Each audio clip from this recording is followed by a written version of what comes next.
Hello, this is just a video to sort of outline the tutorial regarding Medieval any percent. I already have a tutorial available on my channel for Medieval any percent, but I don't think that it's necessarily a really good resource on learning how to play this game. And that's really for a few reasons. Firstly, the strategies which are being used are very out of date. There's been quite a few route changes, and there's actually easier strategies which we use now. Also, it doesn't really have much explanation from myself as to what's going on. I mean, it's all text-based from YouTube annotations. And thirdly, I guess, is that it does full run to the levels, and this is not to say that having a full run of a level is a bad thing. I mean, good movement is required in Medieval for getting a good time in the game, but the game is actually evolving it's been evolving probably in the last 6 months or so quickly that you would have to change what's going on or upload like full level runs of the levels every week or so. So it's kind of difficult to keep up with the newer strategies. So basically the point of this video is to say, I'm going to sort of scrap the old tutorial and I'm just going to make videos now with the current strategies without the movement. So if a strategy becomes outdated, I can just mark it as outdated and then I can replace it with the newer strategies.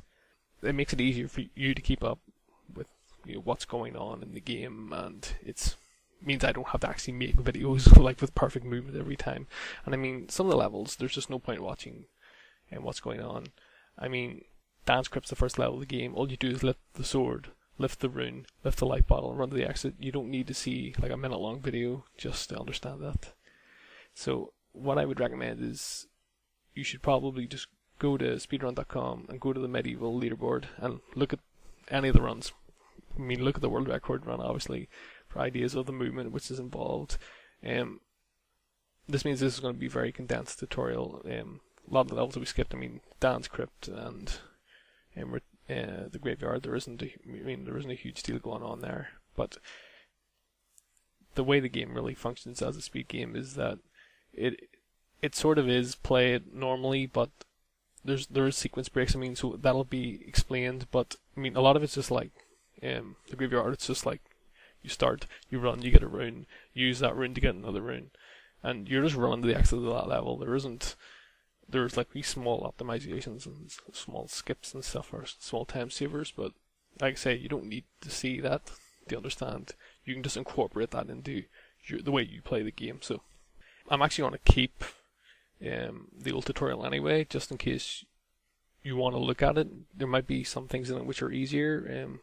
The game's it's kind of weird now that there's a lot more going on in the game, and that is there's a lot more tricks now, but it's difficult to say if it's actually easier or harder run now. I mean, a lot of the older tricks were a lot harder to do, but now there is more tricks, so it can be harder to put together a run. You have to sort of balance between the two. Overall, I would say it's probably a bit easier now.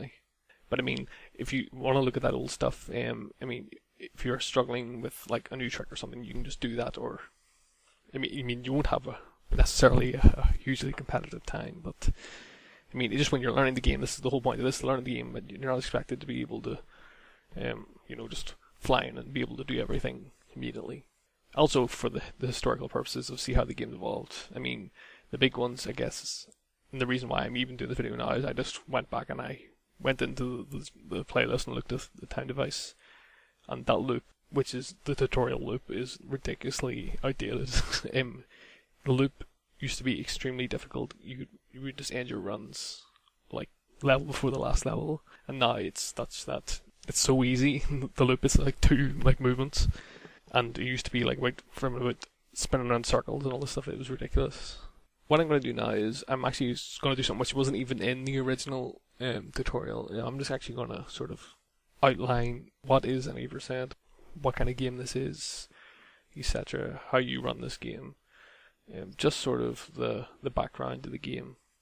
So Medieval, I guess, is an action adventure. I'm actually going to presume that you've actually played the game if you're watching this. If you haven't and you're just watching this, I would go and you actually intend to run the game, I would go and play it, because One, because it's a good game, and secondly, it's best to play a game casually before you run it, so you can get an understanding of the intended mechanics, how the skips actually function with regards to how the game is supposed to be played. So, and also if you're failing the skip in loads of times, you know what to do. Just not one of these games where you're doing a run and you just don't know what to do because you fail the skip.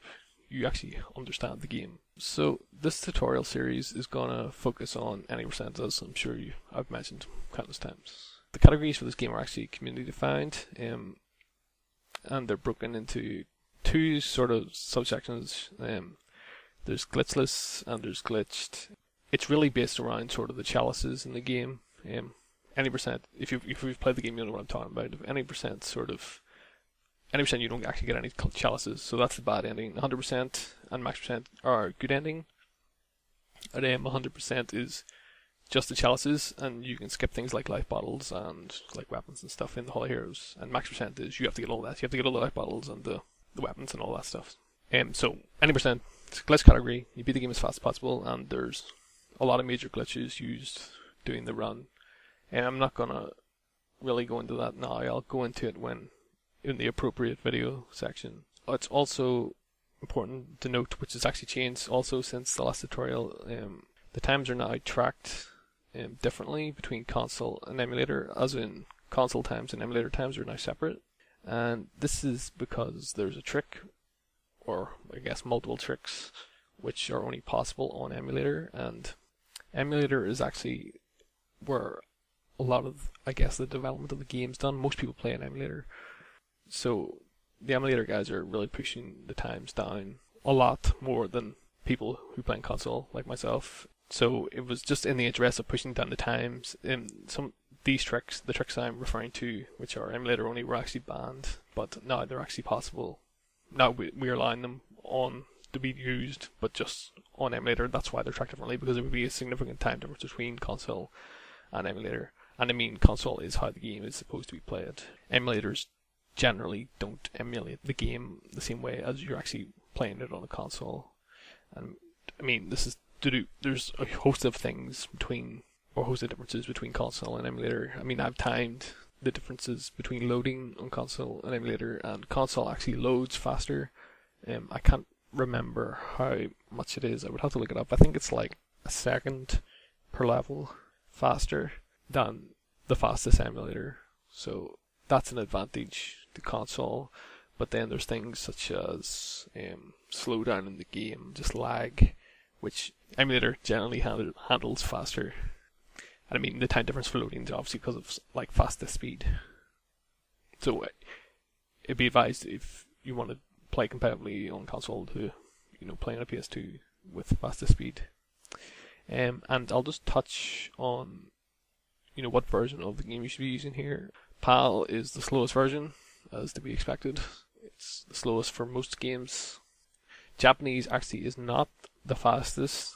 A lot of people automatically assume that Japanese versions of games are the fastest versions of games because of the dialogue. In Medieval, actually, you can't skip the dialogue in Japanese. So if a little cutscene starts, for example, if you go into Dance Crypt in Japanese and it starts where the gargoyle goes like, "Oh, he has risen again," you can't skip that in Japanese. So the fastest version then is the one left in United States. The American version is the fastest version of the game. So if you want to play on console, you'll have to, have an American PlayStation, which is why there's so few people who actually play on console at the moment, and most is on emulator, because I mean, obviously you can just download everything. So yeah, that's just a basic outline of what is going to be going on with tricks and stuff, and the tutorial. So hopefully it'll be useful, and I guess I'll see you in the first video.